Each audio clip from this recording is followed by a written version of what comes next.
ಬೆಳಗಿನ ಬೆಳಕು. ಅರಣ್ಯಕಾಂಡ 1:6-15.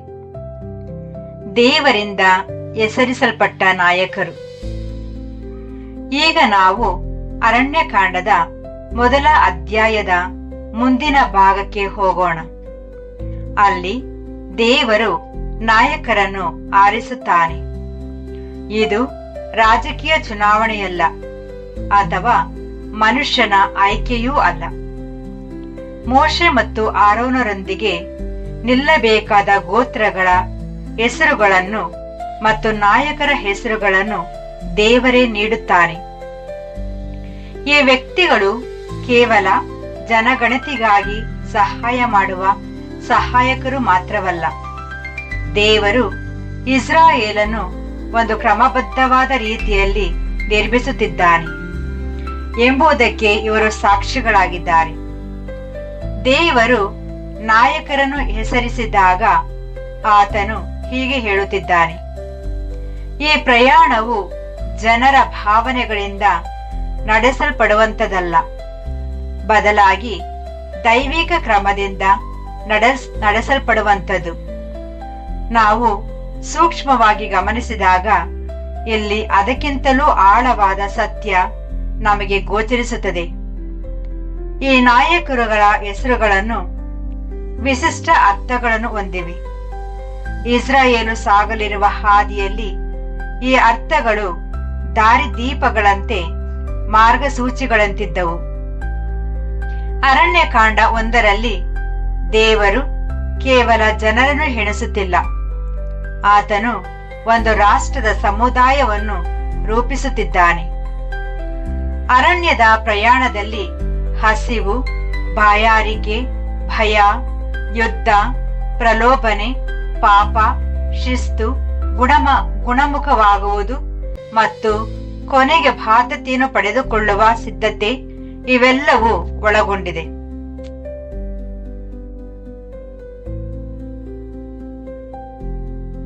ಇಸ್ರಾಯೇಲರು ಇವುಗಳನ್ನು ಎದುರಿಸುವ ಮೊದಲೇ ದೇವರು ಅವರ ಮುಂದೆ ಕೆಲವು ಹೆಸರುಗಳನ್ನು ಹೆಸರಿಸುತ್ತಾರೆ.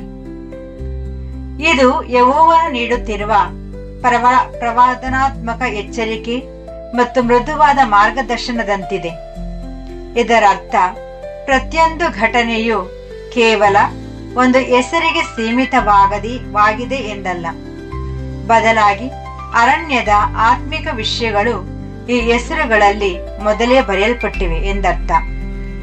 ತಾವು ಹೆಜ್ಜೆ ಹಾಕುವ ಮೊದಲೇ ದೇವರು ತಾನು ಎಂತಹ ದೇವರೆಂದು, ಅವರು ಎಂತಹ ಜನರಾಗಬೇಕೆಂದು ಮತ್ತು ಯಾವ ಅಪಾಯಗಳ ಬಗ್ಗೆ ಎಚ್ಚರದಿಂದ ಇರಬೇಕು ಎಂದು ಅವರಿಗೆ ಕಲಿಸುತ್ತಿದ್ದಾನೆ. ಈ ನಾಯಕರು ಮತ್ತೊಂದು ಸತ್ಯವನ್ನು ತೋರಿಸುತ್ತಾರೆ: ದೇವರು ಅಕ್ಷರಮಾಲೆಯ ಹೆಸರುಗಳ ಮೂಲಕವೂ ಮಾತನಾಡುತ್ತಾನೆ. ಆತನು ಅಬ್ರಹಾಮನೆಂದು ಕರೆದನು, ಯಾಕೋಬನನ್ನು ಇಸ್ರಾಯೇಲನೆಂದು ಮರುನಾಮಕರಣ ಮಾಡಿದನು. ಹೋಶೇಯನ ಮಕ್ಕಳನ್ನು ಜೀವಂತ ಸಂದೇಶಗಳಾಗಿ ಹೆಸರಿಸಿದನು. ಈ ಹೆಸರುಗಳು ನೆನಪುಗಳಾಗಿ, ಎಚ್ಚರಿಕೆಗಳಾಗಿ ಮತ್ತು ಕೆಲವೊಮ್ಮೆ ಮುಂದೆ ಏನಾಗಲಿದೆ ಎಂಬುದರ ಕುರಿತು ಮೌನವಾದ ಪ್ರವಾದನಗಳಾಗಿರುತ್ತವೆ. ಇಂದು ನಾವು ಈ ನಾಯಕರ ಹೆಸರುಗಳ ಮೂಲಕ ಸಂಚರಿಸೋಣ ಮತ್ತು ಅರಣ್ಯದ ಅನುಭವದಲ್ಲಿ ಈ ಅರ್ಥಗಳು ಹೇಗೆ ಪದೇ ಪದೇ ನೆರವೇರಿದವು ಎಂಬುದನ್ನು ನೋಡೋಣ. ಎಲೀಚೂರ, ಇವನ ಹೆಸರಿನ ಅರ್ಥ ದೇವರೇ ಬಂಡೆ. ಅರಣ್ಯದ ಜೀವನಕ್ಕೆ ಇದು ಅತ್ಯಂತ ಶಕ್ತಿಯುತವಾದ ಚಿತ್ರಣವಾಗಿದೆ. ನೈಸರ್ಗಿಕವಾಗಿ ಏನೂ ಸಿಗದ ಆ ಭೂಮಿಯಲ್ಲಿ ದೇವರು ಮಾತ್ರ ಸ್ಥಿರವಾದ ಅಡಿಪಾಯವಾಗಿದ್ದನು. ಎಲ್ಲವೂ ಬದಲಾದಾಗಲೂ ದೇವರು ಬದಲಾಗುವುದಿಲ್ಲ ಎಂಬುದನ್ನು ಇಸ್ರಾಯೇಲರು ಕಲಿತಿತ್ತು. ಭಯ ಹೆಚ್ಚಾದಾಗಲೂ ದೇವರು ದೃಢವಾಗಿರುತ್ತಾನೆ. ಅರಣ್ಯವು ಇದನ್ನು ಕಣ್ಣಿಗೆ ಕಾಣುವ ರೀತಿಯಲ್ಲಿ ಪ್ರಕಟಿಸಿತು. ದೇವರು ಬಂಡೆಯಿಂದ ನೀರನ್ನು ಹೊರತಂದನು. ರೆಫೀದೀಮಿನಲ್ಲಿ ಮೋಶೆ ಬಂಡೆಯನ್ನು ಹೊಡೆದಾಗ ಜನರಿಗೆ ಕುಡಿಯಲು ನೀರು ಬಂದಿತ್ತು. ವಿಮೋಚನಾ ಕಾಂಡ 17:6. ನಂತರ ಕಾದೇಶಿನಲ್ಲಿಯೂ ಬಂಡೆಯಿಂದ ನೀರು ಬಂದಿತ್ತು. ಅರಣ್ಯಕಾಂಡ 20:11. ಜನರು ಅಸ್ಥಿರರಾಗಿದ್ದರು, ಆದರೆ ದೇವರು ಇನ್ನೂ ಅವರ ಬಂಡೆಯಾಗಿದ್ದನು. ಇದಕ್ಕಾಗಿಯೇ ಮೋಶೆ ನಂತರ ಹೀಗೆ ಹೇಳಿದನು: ಆತನು ಬಂಡೆಯಾಗಿದ್ದಾನೆ, ಆತನ ಕೆಲಸವು ಪರಿಪೂರ್ಣವಾಗಿದೆ. ಧರ್ಮೋಪದೇಶ ಕಾಂಡ 32:4. ಎಲಿಚೂರನ ಹೆಸರು ಒಂದು ಚಿಹ್ನೆಯ ಧ್ವಜದಂತಿದೆ. ಅರಣ್ಯದಲ್ಲಿ ನಮ್ಮ ಏಕೈಕ ಸ್ಥಿರ ನೆಲೆ ದೇವರೆಂಬುದೇ ಅದರ ಅರ್ಥ. ಶೆಲೋಮಿಯೇಲ ಇವನ ಹೆಸರು ಶಾಂತಿ, ಪೂರ್ಣತೆ ಮತ್ತು ದೇವರೊಂದಿಗೆ ಸಮಾಧಾನವಾಗಿರುವುದಕ್ಕೆ ಸಂಬಂಧಿಸಿದೆ.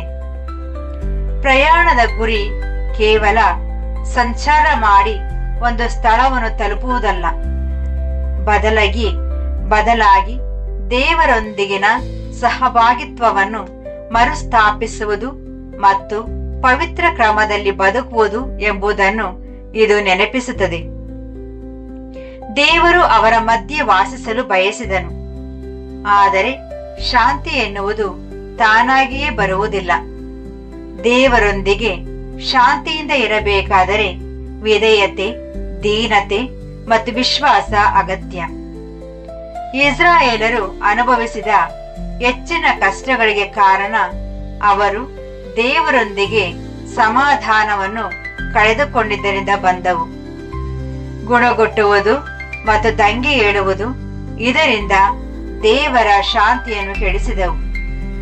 ಆದರೂ ದೇವರು ಪದೇ ಪದೇ ಅವರನ್ನು ಹಿಂದಕ್ಕೆ ಕರೆದನು. ಆತನು ಸಮಾಧಾನಕ್ಕಾಗಿ ಬಲಿಪೀಠ ಮತ್ತು ಯಾಜಕರನ್ನು ನೀಡಿದನು.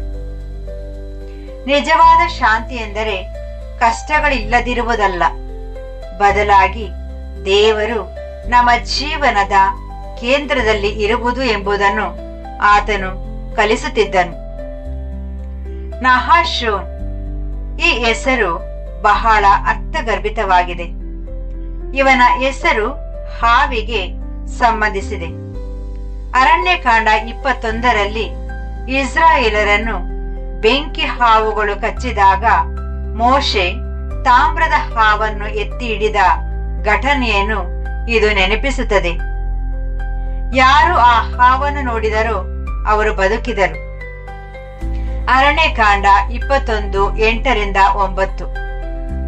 ಪಾಪವು ಮರಣವನ್ನು ತರುತ್ತದೆ, ಆದರೆ ದೇವರು ತನ್ನ ಕೃಪೆಯ ಮೂಲಕ ಪರಿಹಾರವನ್ನು ನೀಡುತ್ತಾನೆ ಎಂದು ಇದು ತೋರಿಸುತ್ತದೆ. ನಂತರ ಯೇಸು ಇದೇ ಘಟನೆಯನ್ನು ಉಲ್ಲೇಖಿಸುತ್ತಾ ಮನುಷ್ಯ ಕುಮಾರನು ಎತ್ತಲ್ಪಡಬೇಕು ಎಂದು ಹೇಳಿದನು. ಯೋಹಾನ 3:14-15. ಆದ್ದರಿಂದ ನಹೋಶೋನನ ಹೆಸರು ಒಂದು ಮಾರ್ಗಸೂಚಿಯಾಗಿದೆ. ಅರಣ್ಯವು ಪಾಪದ ವಿಷವನ್ನು ತೋರಿಸುತ್ತದೆ, ಆದರೆ ದೇವರು ತನ್ನ ವಿಮೋಚನೆಯ ಮಾರ್ಗವನ್ನು ತೋರಿಸುತ್ತಾನೆ. ನೆತನೇಲ ಅಥವಾ ನಥಾನೇಲ್ ಇದರ ಅರ್ಥ ದೇವರು ಕೊಟ್ಟಿದ್ದಾನೆ.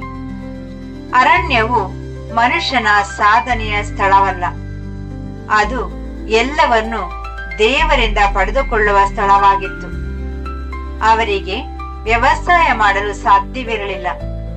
ಜೀವನವು ದೇವರ ಕೊಡುಗೆಯಿಂದ ಬರುತ್ತದೆ ಎಂದು ಅವರು ಕಲಿಯಬೇಕಿತ್ತು. ದೇವರು ಆಕಾಶದಿಂದ ಮನ್ನವನ್ನು ಕೊಟ್ಟನು. ವಿಮೋಚನಾ ಕಾಂಡ 16:4. ದೇವರು ಬಂಡೆಯಿಂದ ನೀರನ್ನು ಕೊಟ್ಟನು. ವಿಮೋಚನಾ ಕಾಂಡ 17:6. ಹಗಲು ಮೇಘಸ್ತಂಭದಿಂದ ಬಂತು ಮತ್ತು ರಾತ್ರಿ ಅಗ್ನಿಸ್ತಂಭದಿಂದ ನಡೆದನು. ವಿಮೋಚನಾ ಕಾಂಡ 13:21-22. ಅವರ ಉಡುಪು ಮತ್ತು ಪಾದರಕ್ಷೆಗಳು ಸವಿಯದಂತೆ ಕಾಪಾಡಿದನು. ಧರ್ಮೋಪದೇಶ ಕಾಂಡ 8:4. ಆದರೂ ದುರಂತದ ಸಂಗತಿ ಎಂದರೆ ಅವರು ಇದನ್ನು ಆಗಾಗ ಮರೆತು ಬಿಡುತ್ತಿದ್ದರು. ದೇವರು ಕೊಟ್ಟಿದ್ದು ಸಾಕಾಗುವುದಿಲ್ಲ ಎಂಬಂತೆ ವರ್ತಿಸಿ ಐಗುಪ್ತವನ್ನು ನೆನಪಿಸಿಕೊಂಡರು. ನೆತನೇಲನ ಹೆಸರು ದಿನನಿತ್ಯದ ಉಪದೇಶದಂತಿದೆ.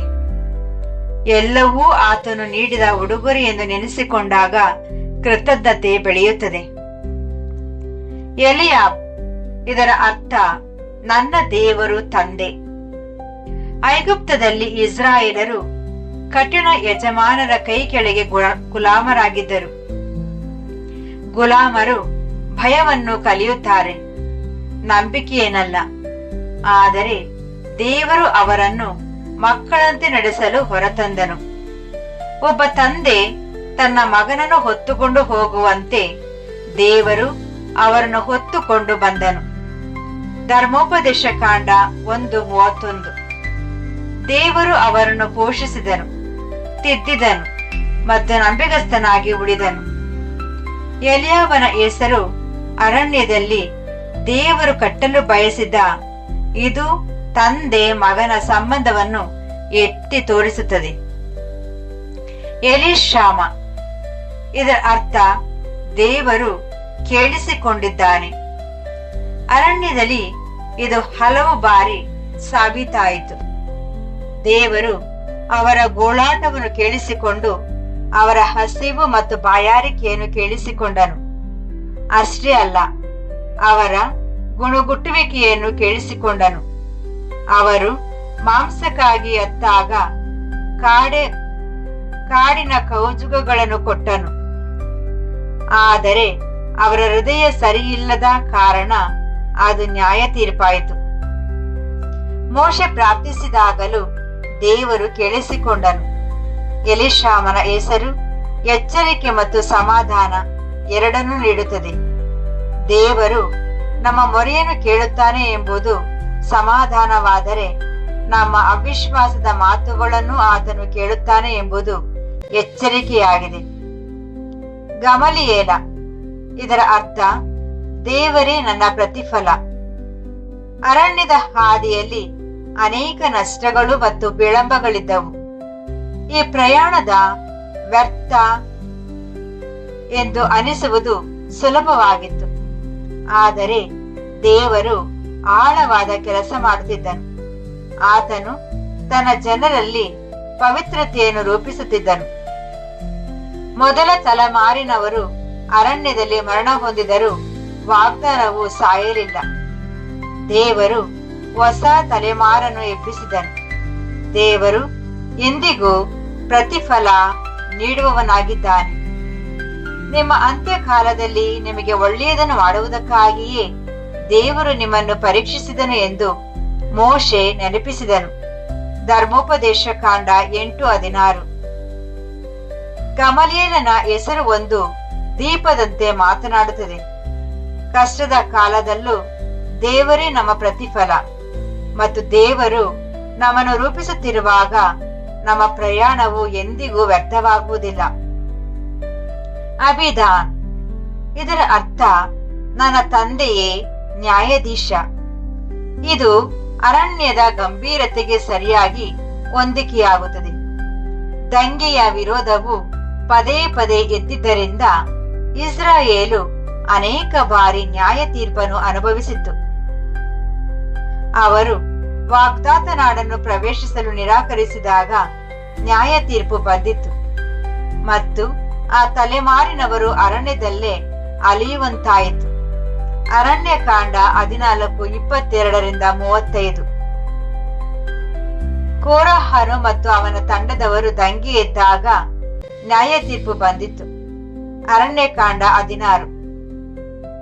ಪಾಪವು ಪಾಳ್ಯದಲ್ಲಿ ಹರಡಿದಾಗ ದೇವರ ಪವಿತ್ರತೆಯು ಅದಕ್ಕೆ ಸ್ಪಂದಿಸಿತು. ಆದರೆ ಈ ನ್ಯಾಯ ತೀರ್ಪು ಕ್ರೂರವಾಗಿರಲಿಲ್ಲ, ಅದು ತಂದೆಯ ಶಿಸ್ತು ಕ್ರಮವಾಗಿತ್ತು. ದೇವರು ತನ್ನ ಜನರನ್ನು ತಿದ್ದಿದನು, ಏಕೆಂದರೆ ಅವರು ಸಂಪೂರ್ಣವಾಗಿ ನಾಶವಾಗಬಾರದು ಎಂಬುದು ಆತನ ಉದ್ದೇಶವಾಗಿತ್ತು. ಯೆಹೋವನು ತಾನು ಪ್ರೀತಿಸುವವರನ್ನು ಶಿಕ್ಷಿಸುತ್ತಾನೆ ಎಂದು ಶಾಸ್ತ್ರವು ಕಲಿಸುತ್ತದೆ. ಇಬ್ರಿಯರಿಗೆ 12:6. ಅಬಿದಾನನ ಹೆಸರು ತಂದೆಯು ನ್ಯಾಯಾಧೀಶನೂ ಆಗಿದ್ದಾನೆ ಎಂಬ ಸತ್ಯವನ್ನು ಎತ್ತಿ ತೋರಿಸುತ್ತದೆ. ಆತನ ಪ್ರೀತಿಯು ಆತನ ಪವಿತ್ರತೆಯನ್ನು ರದ್ದುಗೊಳಿಸುವುದಿಲ್ಲ. ಆತನ ಕೃಪೆಯು ಆತನ ಶಿಸ್ತನ್ನು ತೆಗೆದುಹಾಕುವುದಿಲ್ಲ. ಅಹೀಸೇರ್, ಇದರ ಅರ್ಥ ನನ್ನ ಸಹೋದರನೇ ಸಹಾಯ. ಅರಣ್ಯದಲ್ಲಿ ಬದುಕಲು ಸಹೋದರತ್ವದ ಅಗತ್ಯವಿತ್ತು. ದೇವರು ಇಸ್ರಾಯೇಲರನ್ನು ಗೋತ್ರಗಳಾಗಿ ಮತ್ತು ಕುಟುಂಬಗಳಾಗಿ ವಿಂಗಡಿಸಿದನು. ಅವರು ಒಂದು ಶರೀರದಂತೆ ಮುನ್ನಡೆದರು. ನಮಗೆ ಬೇರೆಯವರ ಅಗತ್ಯವಿಲ್ಲ ಎಂದು ಯಾವ ಗೋತ್ರವು ಹೇಳುವಂತಿರಲಿಲ್ಲ. ಅವರು ಚಲಿಸಿದಾಗ ಇಡೀ ಪಾಳೆಯವು ಒಟ್ಟಾಗಿ ಚಲಿಸುತ್ತಿತ್ತು. ವೈರಿಗಳನ್ನು ಎದುರಿಸುವಾಗಲೂ ಒಟ್ಟಾಗಿ ನಿಲ್ಲುತ್ತಿದ್ದರು. ಪ್ರಾಯೋಗಿಕ ವಿಷಯಗಳಲ್ಲೂ ಲೇವಿಯರು ಇಡೀ ರಾಷ್ಟ್ರದ ಸಮುದಾಯಕ್ಕೆ ಸೇವೆ ಸಲ್ಲಿಸಿದರು. ಇದು ಸಭೆಯ ಚಿತ್ರಣವೂ ಹೌದು. ನೂತನ ಸೃಷ್ಟಿಯು ಅನೇಕ ಅಂಗಗಳನ್ನು ಹೊಂದಿರುವ ಒಂದೇ ಶರೀರವಾಗಿದೆ ಮತ್ತು ಪ್ರತಿಯೊಂದು ಅಂಗಕ್ಕೂ ಇತರ ಅಂಗಗಳ ಅಗತ್ಯವಿದೆ. 1 ಕೊರಿಂಥದವರೆಗೆ 12:12-27. ಅರಣ್ಯದಲ್ಲಿ ಸಹೋದರತ್ವವು ವಿಫಲವಾದಾಗ ಅನಾಹುತಗಳು ಸಂಭವಿಸಿದವು. ಅಹೀಜೇರನ ಹೆಸರು ನಮಗೆ ಒಂದು ಕರೆಯಾಗಿದೆ. ಸಹೋದರನು ನಮಗೆ ಸಹಾಯವಾಗಿದ್ದಾನೆ, ಸ್ಪರ್ಧಿಯಲ್ಲ. ಈ ಪ್ರಯಾಣವನ್ನು ಒಬ್ಬಂಟಿಯಾಗಿ ಪೂರೈಸಲು ಸಾಧ್ಯವಿಲ್ಲ. ಪಗಿಯೇಲ, ಇದರ ಅರ್ಥ ದೇವರು ಹಂಚಿಕೊಡುತ್ತಾನೆ ಅಥವಾ ದೇವರು ನೇಮಿಸುತ್ತಾನೆ. ಇದು ಅರಣ್ಯದ ಪ್ರಬಲ ವಿಷಯವಾಗಿದೆ. ಇಸ್ರಾಯೇಲ್ ದೇಶವನ್ನು ಪ್ರವೇಶಿಸುವ ಮೊದಲೇ ದೇವರು ಅವರಿಗೆ ಕ್ರಮ ಮತ್ತು ನೇಮಕಗಳ ಬಗ್ಗೆ ಕಲಿಸುತ್ತಿದ್ದನು. ಪಾಳೆಯದ ಸ್ಥಾನಗಳನ್ನು, ಪ್ರಯಾಣದ ಕ್ರಮವನ್ನು ಮತ್ತು ಲೇವಿಯರ ಕರ್ತವ್ಯಗಳನ್ನು ಆತನೇ ನೇಮಿಸಿದನು. ಬಾಧ್ಯತೆಯು ಆಕಸ್ಮಿಕವಾಗಿ ಸಿಗುವಂತದಲ್ಲ. ದೇವರು ಭಾಗಗಳನ್ನು ಹಂಚುವನಾಗಿದ್ದಾನೆ. ಆತನು ನಮಗಾಗಿ ನಮ್ಮ ಬಾಧ್ಯತೆಯನ್ನು ಆರಿಸುವನು. ಕೀರ್ತನೆ 47:4. ಅರಣ್ಯದಲ್ಲಿ ದೇವರು ತನ್ನ ನೇಮಕಗಳನ್ನು ಒಪ್ಪಿಕೊಳ್ಳಲು ಅವರಿಗೆ ಕಲಿಸುತ್ತಿದ್ದನು. ಆದರೆ ಸಮಸ್ಯೆ ಏನೆಂದರೆ ಅನೇಕರು ಬೇರೆಯದೇ ಆದ ನೇಮಕಗಳನ್ನು ಬಯಸಿದರು. ಅವರು ಮನ್ನವನ್ನು ತಿರಸ್ಕರಿಸಿದರು, ಐಗುಪ್ತವನ್ನು ಬಯಸಿದರು. ಆದರೆ ದೇವರ ಹಂಚಿಕೆಯು ಒಂದು ತರಬೇತಿಯಾಗಿತ್ತು. ಪಗಿಯೇರನ ಹೆಸರು ನಮಗೆ ನೆನಪಿಸುತ್ತದೆ. ದೇವರು ನೇಮಿಸುತ್ತಾನೆ ಮತ್ತು ಆತನ ನೇಮಕವು ಜ್ಞಾನಯುಕ್ತವಾಗಿರುತ್ತದೆ. ಎಲ್ಯಾಸಾಫ್, ಇದರ ಅರ್ಥ ದೇವರು ಕೂಡಿಸಿದ್ದಾನೆ, ದೇವರು ಸೇರಿಸಿದ್ದಾನೆ. ದೇವರ ತಾಳ್ಮೆಯನ್ನು ನಾವು ನೆನಪಿಸಿಕೊಂಡಾಗ ಈ ಅರ್ಥವು ಪ್ರಕಾಶಿಸುತ್ತದೆ. ವೈಫಲ್ಯಗಳ ನಂತರವೂ ದೇವರ ಕೃಪೆಯನ್ನು ಕೂಡಿಸಿದನು. ಮೊದಲ ತಲೆಮಾರು ಬಿದ್ದರೂ ದೇವರು ಹೊಸ ತಲೆಮಾರನ್ನು ಒಟ್ಟುಗೂಡಿಸಿ ಒಡಂಬಡಿಕೆಯ ಹಾದಿಯಲ್ಲಿ ಮುಂದುವರೆದನು. ಮನುಷ್ಯನ ದೌರ್ಬಲ್ಯಕ್ಕಿಂತ ದೇವರ ನಂಬಿಗಸ್ತಿಕೆ ದೊಡ್ಡದು ಎಂಬುದನ್ನು ಅರಣ್ಯಕಾಂಡವು ತೋರಿಸುತ್ತದೆ. ಆತನು ತಿದ್ದುವಿಕೆಯನ್ನು, ಬೋಧನೆಯನ್ನು, ರಕ್ಷಣೆಯನ್ನು ಮತ್ತು ಮಾರ್ಗದರ್ಶನವನ್ನು ನೀಡುತ್ತಲೇ ಹೋದನು. ಎಲ್ಯಾಸಾಫನ ಹೆಸರು ನಮಗೆ ಭರವಸೆಯಾಗಿದೆ. ದೇವರು ಸೋಲಿನ ನಂತರ ಪುನಃಸ್ಥಾಪನೆಯನ್ನು ನೀಡಬಲ್ಲನು ಮತ್ತು ಚೆದರು ಹೋಗಿದ್ದನ್ನು ಒಟ್ಟುಗೂಡಿಸಬಲ್ಲನು. ಅಹೀರ, ಕೊನೆಯದಾಗಿ ಅಹೀರ ಈ ಹೆಸರನ್ನು ಕೇಡಿನ ಸಹೋದರ ಎಂದು ಅರ್ಥೈಸಿಕೊಳ್ಳಬಹುದು. ಇದು ಗಂಭೀರವಾದ ವಿಷಯವಾಗಿದ್ದು ಅರಣ್ಯದ ಒಂದು ಕಟು ಸತ್ಯವನ್ನು ತೋರಿಸುತ್ತದೆ. ಇಸ್ರಾಯೇಲಿನ ದೊಡ್ಡ ಪತನಗಳು ಹೆಚ್ಚಾಗಿ ಹೊರಗಿನ ಶತ್ರುಗಳಿಂದ ಬರಲಿಲ್ಲ, ಬದಲಾಗಿ ಪಾಳೆಯದ ಒಳಗಿನಿಂದಲೇ ಬಂದವು. ಗುಣಗುಟ್ಟುವುದು, ಅವಿಶ್ವಾಸ, ಮತ್ಸರ ಇವೆಲ್ಲವೂ ಒಳಗಿನಿಂದಲೇ ಎದ್ದವು. ಕೊರಹನ ದಂಗೆಯು ಇಸ್ರಾಯೇಲಿನ ಕುಟುಂಬದ ಒಳಗಿನಿಂದಲೇ ಬಂದಿತು. ಅರಣ್ಯಕಾಂಡ 16. ಬಾಳ್ ಪೆಯೋರಿನಲ್ಲಿ ನಡೆದ ವಿಗ್ರಹಾರಾಧನೆಯು ಇಸ್ರಾಯೇಲರನ್ನು ನಾಶ ಮಾಡಿತು, ಏಕೆಂದರೆ ಅವರೊಳಗೆ ಆಸೆ ಮತ್ತು ರಾಜಿ ಮಾಡಿಕೊಳ್ಳುವ ಗುಣ ಎದ್ದಿತ್ತು. ಅರಣ್ಯಕಾಂಡ 25.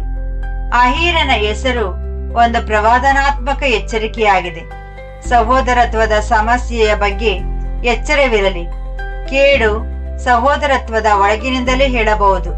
ದೊಡ್ಡ ಅಪಾಯವೆಂದರೆ ಅದು ಆಂತರಿಕ ದಂಗೆ ಮತ್ತು ಆಂತರಿಕ ಕಹಿ.